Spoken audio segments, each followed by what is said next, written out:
Have you ever written a Python script that just keeps growing? You know, it starts out all nice and simple, but before you know it, it's this tangled mess. Well, today, we are gonna fix that. We're gonna break down the fundamental building blocks that will help you turn that chaos into clean, powerful, and totally reusable code. So, let's get right into it. Yeah, does this feel a little too real? You start a project, you're flying, everything's working, but then, boom.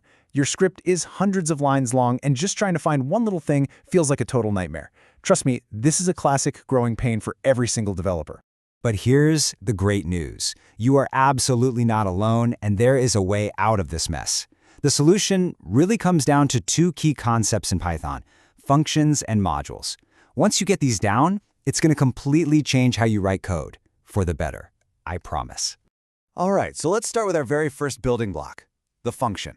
The easiest way to think about a function is just as a tiny, named mini program inside your bigger program. Its whole job is to do one specific thing. So a user-defined function is a chunk of code that you write yourself to handle one specific task. But here's the real magic. It's reusable. You write it one time, and then you can call it over and over and over again from anywhere in your code.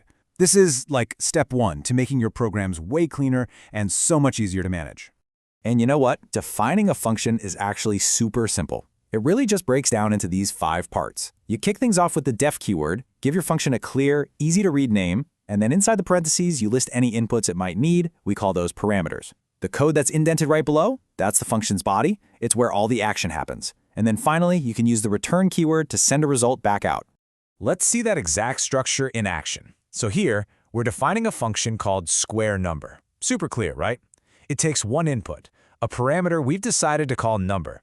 The body is just one line. It multiplies that number by itself. And finally, it returns that result. And just like that, you've created a clean, simple, and perfectly reusable piece of code.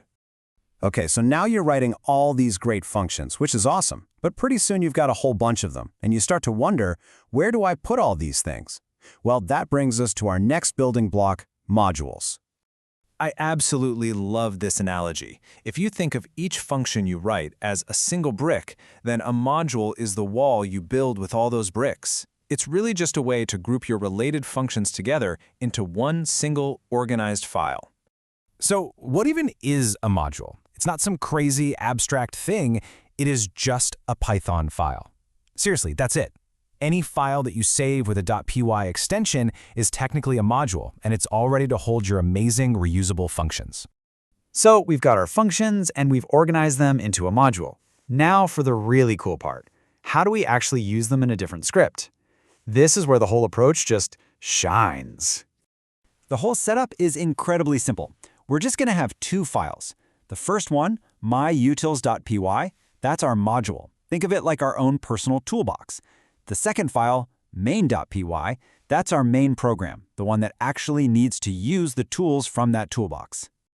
Okay, so inside our toolbox file, myutils.py, we'll define a simple little add function. It just takes 2 numbers and returns their sum. This is now a reusable tool, stored neatly and safely in its own file. Now, over in our main script, we use this one simple line, import myutils. That's it. Python goes and finds that myutils.py file, and suddenly the add function we put inside it is totally available to us. To use it, we just type the module's name, myutils, a dot, and then the function name. It's so clean and so easy. Now, Python actually gives you a few different ways to import things. You can import the whole module like we just did. You can give it a short nickname or an alias, or you can even import just one specific function that you need. But see that warning down there? You really want to avoid from module import star. Why? Because it just dumps everything from that module into your script, and you can easily lose track of where a function even came from. Being explicit about it makes your code so much easier to read and debug later. Okay, so functions live inside modules. Got it. But what happens when your project gets so big that you have lots of different modules? Well, that's when we take the final step up the ladder to something called packages. And the difference here is really simple.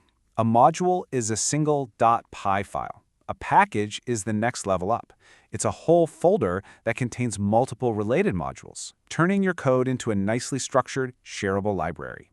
And here's the best part. You are not limited to just the code you write. The Python community has built this massive ecosystem of powerful, free libraries for pretty much anything you can imagine. And you can install them with a single command, like this pip install command for the incredibly popular data science library, NumPy. And there you have it. That's the whole progression. You start with individual functions, then you group them into modules, and then you organize those modules into packages.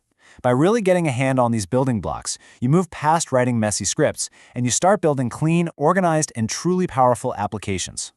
So I'll leave you with a little challenge. Go look at some of the code you've written recently.